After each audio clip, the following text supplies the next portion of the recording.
าเกิดว่าคุณอกหักสิ่งแรกที่คุณจะทำคืออะไรสำหรับเราถ้าไม่นับการนอนร้องไห้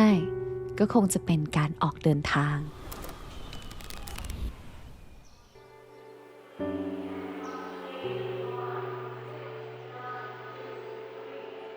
เราว่าคำตอบนี้มันคงจะคล้ายกับใครหลายๆคนและอยู่ในหนังหลายๆเรื่องที่เวลาอกหักไม่ขึ้นเขา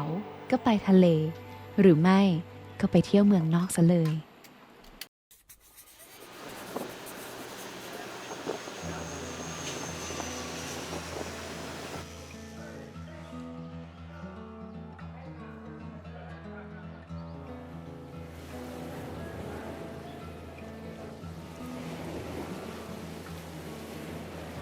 และครั้งนี้เราเลือกมาทะเล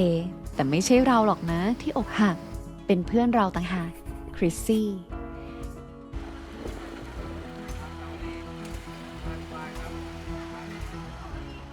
ที่เราเลือกไปกันก็คือเกาะพะงันที่ขึ้นชื่อสุดๆสำหรับสายปาร์ตี้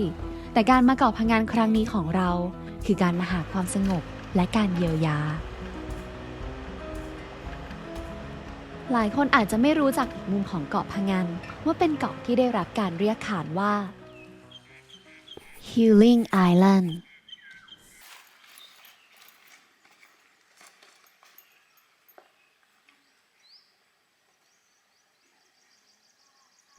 ทริปนี้เฟิร์นมาพักที่บ้านนุ้ยและนี่คือพี่ปันดาพี่ชนินเจ้าของบ้านนุ้ยที่จุดเริ่มต้นมาจากการที่พี่ปันดาพยาบาลสาวที่อกหักก็เลยหนีรักขับรถลงมาที่เกาะพะงันมาเป็นพยาบาลอยู่ที่เกาะแล้วก็มาพบกับพี่ชนินที่นี่และทั้งคู่ก็เริ่มความสัมพันธ์จากความเป็นเพื่อนสนิทจะว่าไปพอฟังที่มาที่ไปของที่นี่ก็นึกถึงหนังเรื่องเพื่อนสนิทเหมือนกันนะหรือว่าบ้านนุ้ยมาจากนุ้ยพยาบาลสาวในเรื่องเพื่อนสนิทหรือเปล่า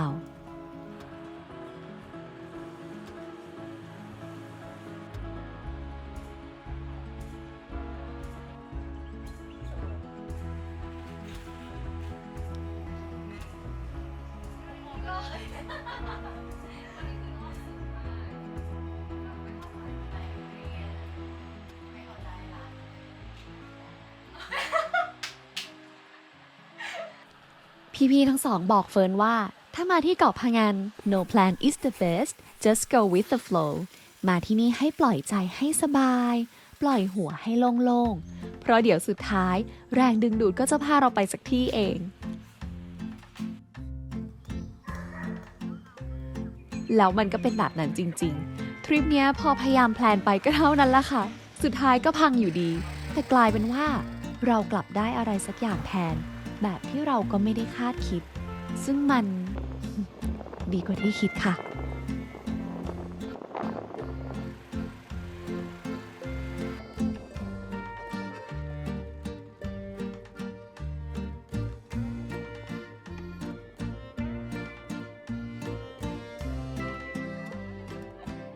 มองย้อนกลับไปเรารู้สึกว่าชีวิตเราก็เป็นแบบนี้อยู่หลายครั้งเหมือนกัน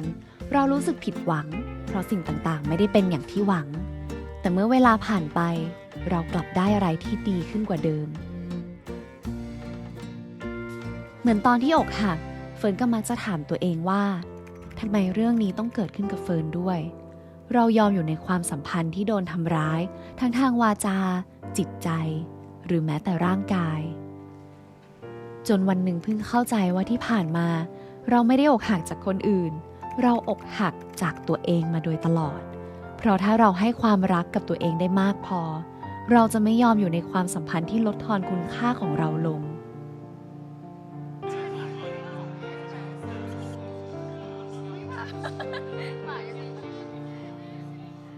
แต่อันที่จริง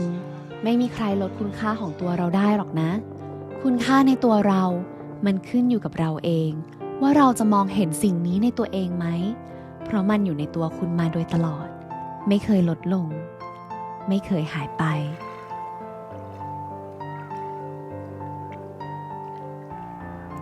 แน่นอนว่าการอกหักจากคนอื่นเป็นเรื่องที่เจ็บปวดแต่สุดท้ายเราไม่ได้ไม่เหลือใครนะเรายังเหลือตัวเองอยู่ในวันที่เราอกหักจากคนอื่นก็อย่าไปหักอกตัวเองล่ะ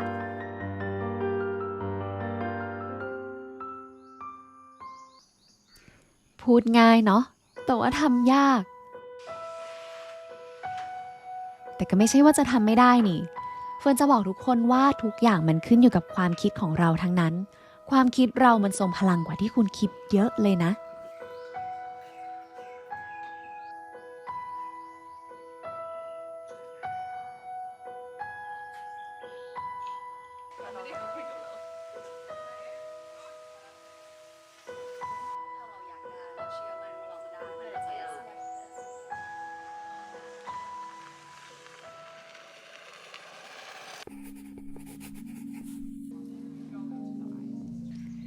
ตอนที่เฟิร์นทำไอซ์บาธคนที่สอนเฟิร์นเขาก็บอกว่าร่างกายเราเนี่ยจะสั่นเพราะคิดว่าสิ่งนี้อันตราย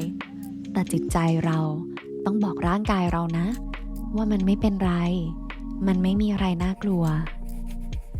ซึ่งเฟิร์นที่อาบน้ำร้อนมาตลอดทั้งชีวิตสามารถอยู่ในบ่อน้ำแข็งได้ตั้ง3 นาทีโดยที่ไม่สั่นเลย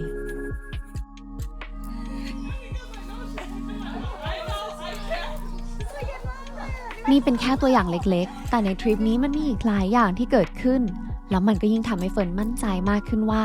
ความคิดของเรามันมีพลังมากจริงๆเพราะความคิดสร้างความรู้สึกและความรู้สึกสร้างการกระทำถ้าเราเปลี่ยนวิธีคิดได้หลายอย่างในชีวิตเราจะเปลี่ยนไป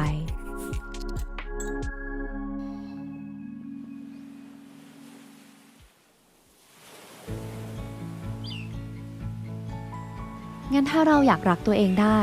ก็ต้องเริ่มจากความคิดที่จะรักตัวเองเชื่อว่าเราทำได้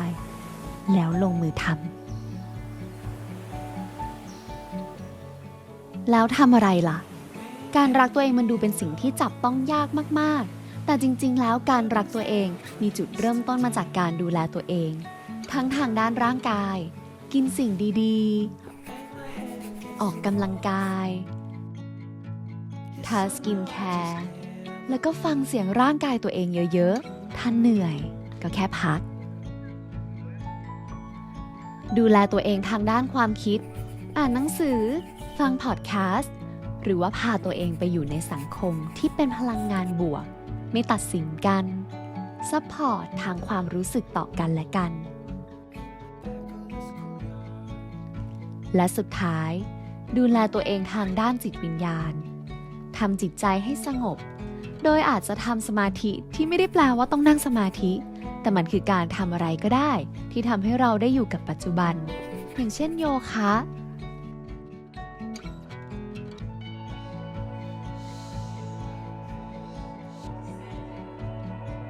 grounding ซึ่งก็คือการเดินเท้าเปล่าบนพื้นผิวธรรมชาติ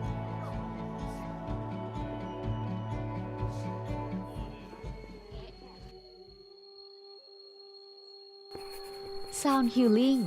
หรือการบำบัดด้วยเสียง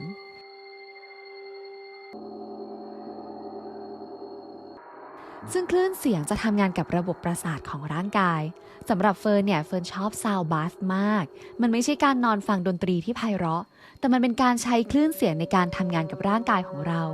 บางครั้งก็เพื่อการทำสมาธิบางครั้งก็เพื่อผ่อนคลายและบางครั้งก็เพื่อการรักษาเยียวยา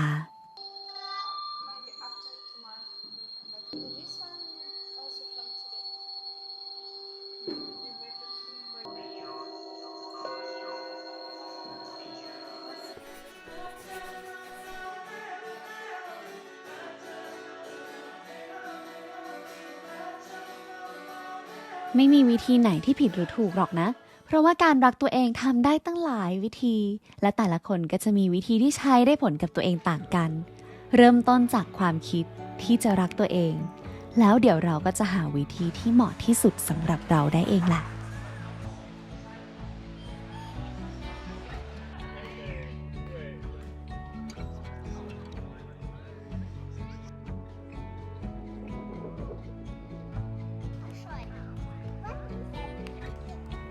แล้วก็ไม่ต้องเสียใจแล้ว เราเชื่อว่า